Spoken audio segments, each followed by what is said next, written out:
तो नमस्कार बच्चों, आप सबका मेरे इस वीडियो में बहुत बहुत स्वागत है। तो आज हम लोग जो संख्याओं का रूप चलता है उसको देखेंगे। जो संख्याएं होती हैं वे भी सर्वनाम ही होती हैं एक तरह से,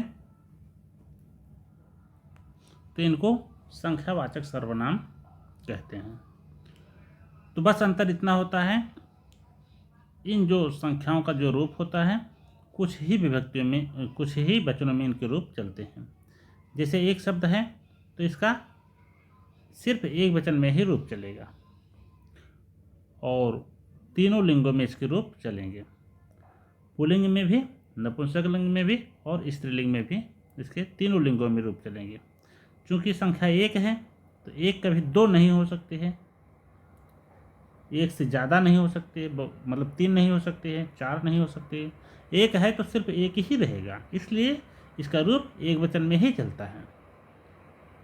और दो है तो दो कभी तीन नहीं हो सकता है, ना तो एक हो सकता है, इसलिए दो शब्द जो है इसका भी जो रूप है सिर्फ द्विवचन में ही चलेगा।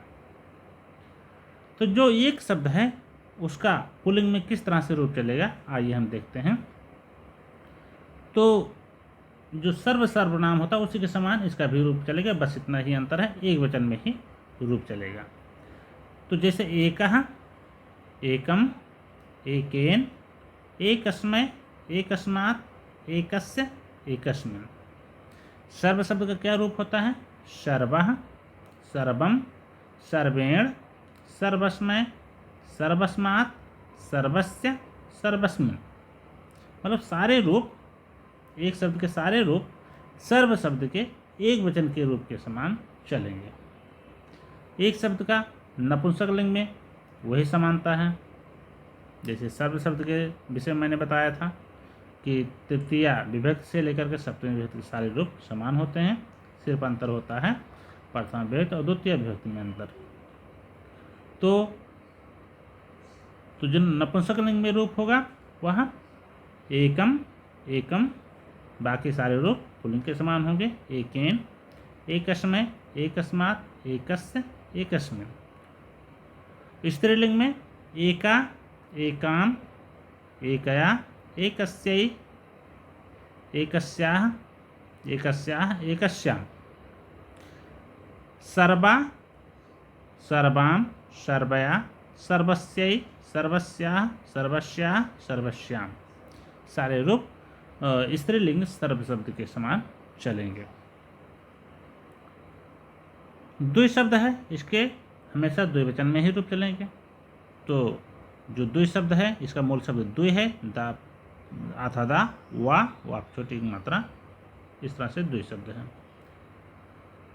तो इसके द्विवचन में क्या रूप होंगे? द्वौ, द्वौ, द्वाभ्याम, द्वाभ्याम, द्वाभ्याम, द्वयोः, द्वयोः। सर्वौ, सर्वौ, सर्वाभ्याम, सर्वाभ्याम, सर्वाभ्याम, सर्वयोः, सर्वयोः। नपुंसक लिंग स्त्रीलिंग के रूप समान होते हैं। जैसे फलम शब्द और रमा शब्द का द्विवचन में रूप समान होता है, सर्व शब्द का नपुंसक और स्त्रीलिंग में के द्विवचन में रूप समान होते हैं। उसी प्रकार से यहाँ पर भी इसके समान हो गया। तो जैसे सर्व शब्द का होता है सर्वे, सर्वे, सर्वाभ्याम, सर्वाभ्याम, सर्वाभ्याम, सर्वयोः, सर्वयोः रूप होता है। उसी तरह से यहाँ पर भी द्वय, तो स्त्रीलिंग में भी क्या रूप होगा? द्वय। यहाँ पर भी द्वितीय विभक्ति द्विवचन में द्वय, द्वाभ्याम, यहाँ पर भी द्वाभ्याम, द्वाभ्याम, यहाँ पर भी द्वाभ्याम, द्वाभ्याम, द्वयोः, द्वयोः। इस प्रकार से इसके रूप हो जाएंगे। तो इसके आगे वाली वीडियो में हम लोग आगे आने वाली संख्याएं जैसे 3 हुआ, 4, 5, 6 इसके रूप को देखेंगे।